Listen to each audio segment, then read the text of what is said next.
is the Apparelist podcast, designed to bring you real-life conversation about high-level topics relevant to the decorated apparel community.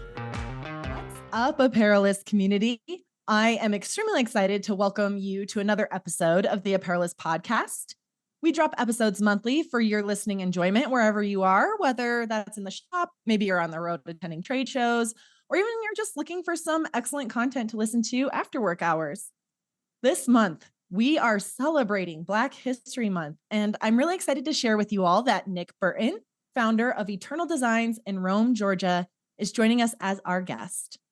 Not only is Nick going to discuss his experiences as a minority business owner, but he's also going to talk about his work with Unite Together and how he feels we as an industry can continue to promote diversity, equity, and inclusion. Nick, thank you so much for joining us. Thank you so much for having me. It's an honor to be here. Absolutely. And, I got introduced to you through your work with Skills USA, and I love everything that you're doing in the industry. So I'm really excited to chat today. Can you just kind of talk to us a little bit about how you got your start in the industry? What's the backstory that drew you into apparel decorating, and how did Eternal Designs become what it is today? So again, thanks for having me. So I kind of got into this industry. I'll say it this way: I've been an artist my whole entire life. I've always worked with my hands since a youth. So it was one of those things that I kind of wanted to get back into. I kind of learned how to screen print out of high school. So that's why skills is such a big deal for me. It's something that I learned how to do out of high school, but never really pursued it. Couldn't really find a job or a job. There were really no job openings at the time I was looking to get into this industry. So had a few jobs here and there. Ended up getting a corporate job. Had that corporate job for about 8 years or so. And I was like, okay, I'm done with this. I got to get back to my roots. I got to start working with my hands. I was just feeling like I was losing my life behind a desk. So decided in 2013 to kind of make the jump right there in October. And 2014, I was like, all right, we're going to start this thing. So bought some equipment. Didn't really know what was going on in the industry. I learned how to do this. It was on wooden screens. So most people don't use wooden screens anymore. Some do still. But it was one of those things where I was like, I want to get back into this and create something that it really could stand the test of time over time as a business, but also just what we do art wise. I always wanted to, I have two different sayings of kind of how Eternal came about. I wanted to create walking fine art. Again, I'm such an artist. Oh, love Walking it. fine art. So that was kind of my thing. But also the word eternal is just something that kind of just lasts forever, right? We all have our favorite shirt. It has holes in it. It's tattered. We'll put that shirt on to go anywhere in it. So I want to be able to create something for an audience that will be their favorite garment, their favorite shirt, something that will last a lifetime, something that will last eternal. So that's kind of how the name came about. And I've been going strong ever since. Wow, that struck a chord, and I'm sure it will with many listeners, because my favorite shirt has like holes in the sleeves, and it's a hoodie, so like the pockets tearing and stuff. But man, I just will not let it go. I won't. Yeah, we all have those garments. We can't let them go. People looking like, why are you still wearing this? It's like, because it's comfortable. And it's like, but it has holes in it. It's like, but these are my holes. Like, Right. I like these things, right? Like, it's something that's really personal to you. Mm-hmm. So, regardless of whether it's a hoodie, sweatshirt, just wanted to create that thing that I see people in. It's funny. There are things that we print for people all the time, and I like to call it, we see them in the wild, right? We see them outside, people wearing them, and you can tell that they've worn that shirt like a lot, and it makes me feel good every single time because I know that thing is becoming that favorite item. So it's really, really good to know. Oh, I love that. Yeah, and I can really just tell, like, listening to you talk about it, like your passion there, and I really love that. Um, all right, so kind of, getting into the topic this month, can you talk about your journey as a minority business owner? What has your experience been like? So the experience has been, honestly, it's been tough. Okay. It's been tough because when it comes to the apparel industry in particular, you don't see a lot of people that look like me, sound like me, that have maybe a shop They may have a shop maybe similar in size, but no bigger than that. Hmm. Or if you do, they're really behind the scenes. You just don't see them. They're kind of like mysterious. They don't really come out that much. But it's been very challenging, at least initially, because it's kind of hard to have people take you serious. A lot of people are like, "Hey, I think you're just doing a side hustle kind of gig," and it's like, no, I really want to turn this into a thing. I really want this to be something that stands, the test of time. So really trying to grab clients was a little challenging initially, early on, because they didn't really take me seriously. We had to do a lot of different things to just say, hey, we really do care about the quality. We do care about the relationship and as far as the customer service. And we're really dedicated to making, the garment really work for you and your needs. So it was trying to really convey that story through people, just more conversation, through certain branding, just to say, hey, we really do care. And once people kind of start taking a chance on us and that word starts spreading, it really didn't matter as much. But initially, there was some kind of barrier to entry there, just because a lot of people were like, "Hey, we've never seen a person that looked like you that owns a screen printing shop." So that was one of those things that we kind of faced early on for sure. Yeah, and talking a little bit more about that, you've made some progress that you talked about is like, yeah, it's like we put like it's in the name, Eternal Designs. Like you put the passion into it, you put the care into it, you put the love into it. Do you feel that the industry has grown and improved when it comes to the diversity, the equity, inclusion, and especially engaging with the Black community? I think it's getting there. Okay. We are some years off. This is going to be a slow and steady process, and we'll take whatever we can. I think sometimes some people like to go and say, "Hey, I need a mile first." I'm like, "No, I'll take a couple of feet." Even if that means a couple of feet a year, I'll take it, because we are inching closer to something that looks more inclusive. This year, we both were at Impressions Long Beach, Hmm. and I will be honest, I don't know if it's maybe because of my awareness, but I felt like there were more people of color walking around. So Yeah. that was really good to see, just more interest in the industry. But also, I think because there's more interest, in a lot of the vendors have seen more people of color walking around. I think there's still some level of what I would consider being a little standoffish, but there were a lot more people just saying, you know what, I'm going to engage you a little bit more. Yeah. So it is moving, it is progressing. The biggest thing is that, um, I don't know, I wish the industry would look at the buying power of the African American community. Yeah. That really matters. If you start looking at those stats as far as in retail, the African American community buys a lot of things in the retail space. Hmm. So it's just like, if you think about that, if we start putting those same numbers and applying it to maybe equipment that we need or certain things that we need, we'll have the same exact thing. The biggest thing though is just getting the industry to say, hey, we can start really truly including these people here because they matter, but they're here, they're not going anywhere. That's the biggest thing. Absolutely. I mean, I could not agree more. I think that you going out to like trade shows and seeing those things happening and experiences is a step in the right direction.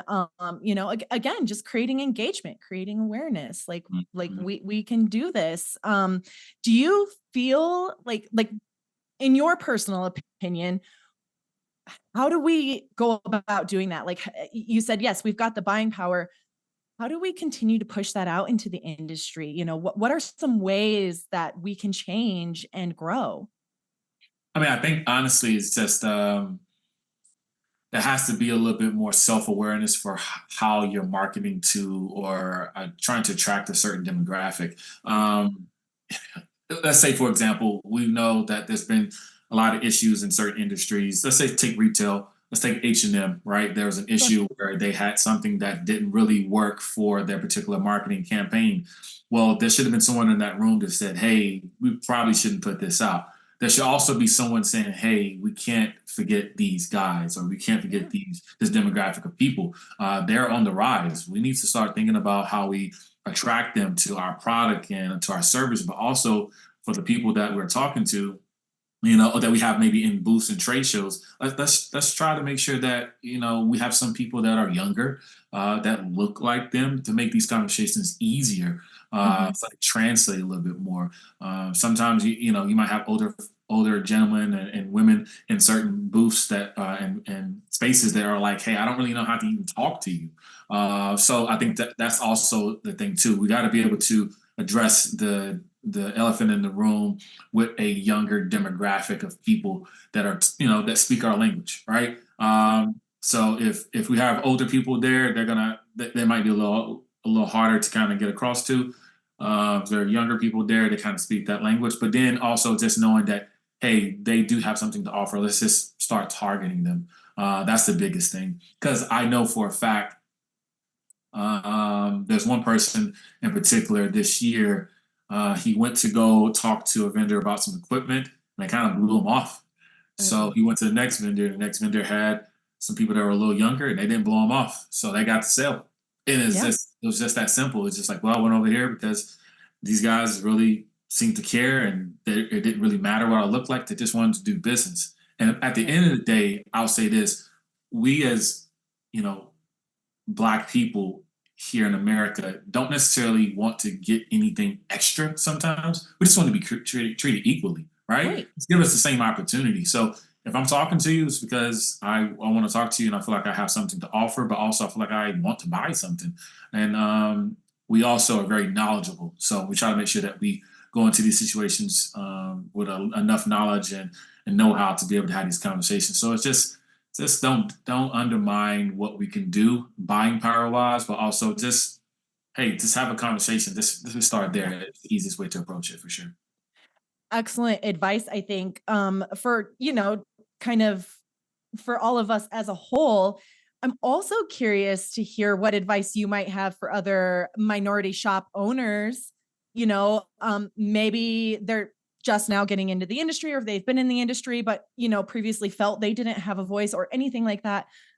What would you say to them, and what advice would you give to them? This is a good question. First thing I would say is just do your homework. Yeah. Do your homework. Know your industry. Know your industry inside and out. Know what you're trying to offer product wise inside and out. And when you show up to say, "How, hey, I want to do business," there's really no question that you don't already know the answer to. If anything, you're saying, "I'm very knowledgeable about what I need, and I'm good there." So from there, you say, "I know what I know.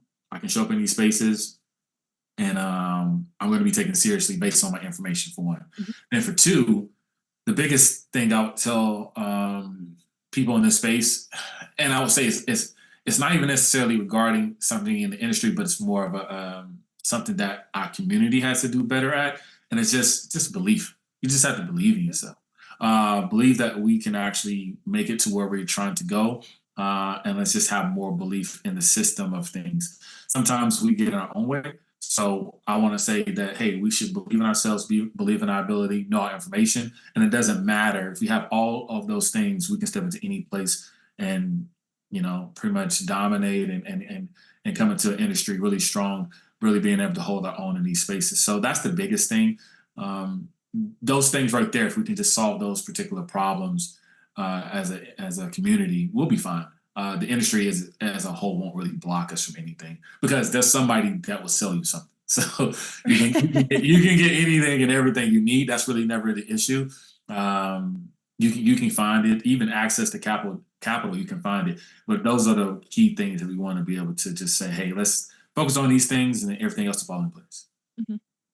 One Mhm. of the areas that you've been involved in, and I do think that the apparel community has shown some improvement and growth in, is in, groups that celebrate diversity, equity, inclusion. And one of those groups is Unite Together, which you're involved in. So can you talk to me about your involvement with Unite Together, brief background on the initiative and why you got engaged with that?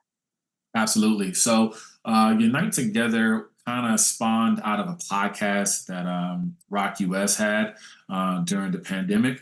It was kind of right around the time when the George Floyd situation happened, and along with Breonna Taylor, that situation happened, and we wanted to kind of shed some light on some of the things and challenges that minorities in this space, whether Black, Asian, Latino, gay or straight, more or less, were kind of facing, and women as well in this industry. So that's a podcast that I jumped on along with three other people in the industry, and we pretty much kind of talked about it.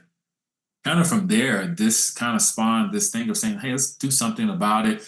Let's kind of create an initiative," and it kind of just grew like wildfire, to be honest. So from that point, we started putting things together to try to make this, nonprofit, but also just make it a safe space for people to be able to talk, have conversations, express themselves about what's going on in the industry, things that they would like to see changed in the industry, and just trying to be more or less um, I'm losing the word here, but more so kind of like a starting point to be able to get the industry to move in a different direction, while Mhm. also just trying to improve, different areas of it. Maybe it's just more information, maybe it's getting more youth involved, which is kind of our initiative here that we're working on currently, just trying to get more youth involvement into the industry, and just trying to get more vendors in the industry to just look at their practices inside of their companies to say, hey, what are we doing to really spread that message of inclusion and diversity in our own spaces, and how will that actually translate into the industry? And I think if they can start with home first inside of their own companies, it'll easily translate to just more people feel included, embraced, and creating more of a space where we all can just be more equal, or seen as more equal in the industry, for sure. Yeah, absolutely. I know you mentioned several initiatives that you're working on. One of the things you all did that was I found fun was the 5K that we did at ISS Long Beach. I thought that that was really cool. We even had some random Long Beach community members join the fun. So and that benefited Skills USA, again, kind of bringing back to that education that you talked about.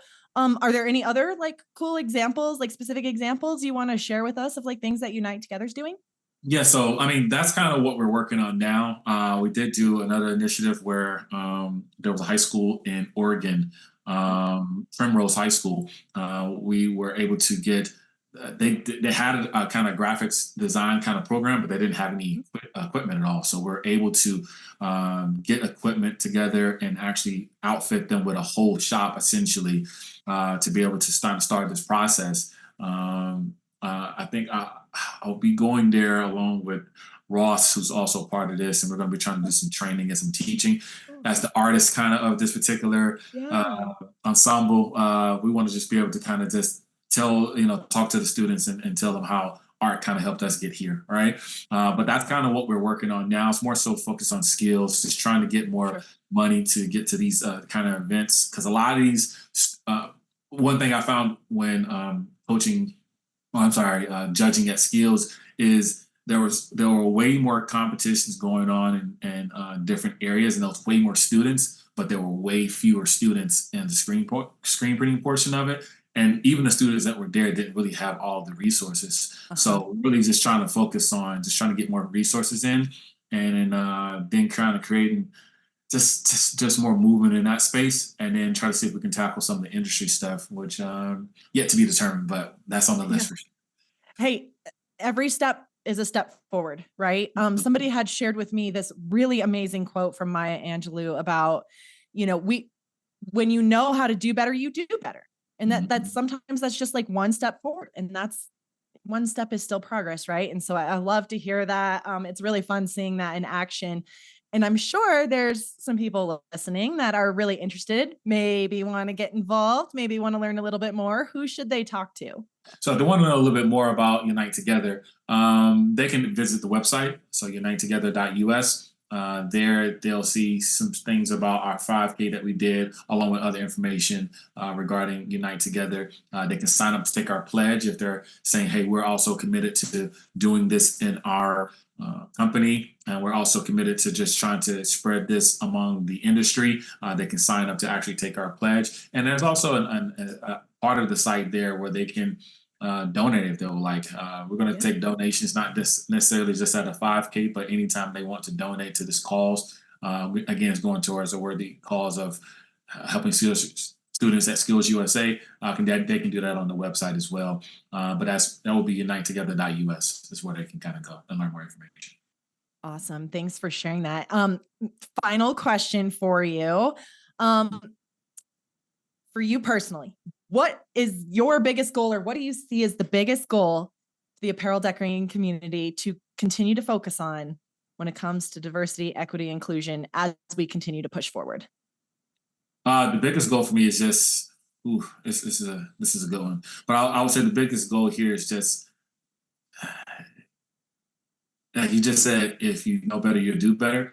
Just continue to keep educating, yourselves and ourselves on kind of some of the things that are happening around us, but also how that affects home, which is their own shops or their own businesses or own companies, and just start trying to have more conversation to continue to keep making things more inclusive, more aware, make people more aware of what's going on. I think if that happens internally, it'll start radiating out inside of the industry a lot more. You'll just see more people more kind, just more thoughtful, just in general more aware. And I think we'll also have more conversations as well around just what's going on. But I think generally speaking, even if you don't have more conversations around just diversity and inclusion, because we don't necessarily have to always have those conversations, let's just have more conversations with each other to just talk about different things and just spread that love and awareness. At the end of the day, we want to make sure that everybody feels like they're a part of this industry, regardless of their racial background or ethnicity or sexual orientation. Doesn't really matter. We just want to make sure everybody feels included, and the more conversations we have at home in our own particular respective places, the more it'll radiate out. That's the goal I hope to see, and it'll just change the industry over time, again, step by step. Yeah. Oh, I just got goosebumps. That was like so powerful. Thank you for sharing that. Nick, we are running up against time. I know you're a busy guy. You're an artist, you're a screen printer, you're a business owner, so we won't wrap up too much more of it. But Nick, thank you so much for joining us on this month's Apparelist podcast. No problem. Thanks for having me. This is a great conversation to have, and looking forward to more conversations like this in the future for sure. Absolutely. I'm definitely looking forward to more conversations about it in the future. For all of you listening, apparelist.com, we have tons of content. Make sure you visit the Unite Together website. We'll include the link to that in our show notes. Take the pledge, get involved, have the conversations. And then, of course, don't be afraid to reach out to me with any questions, comments, feedback, anything like that. Thanks for listening.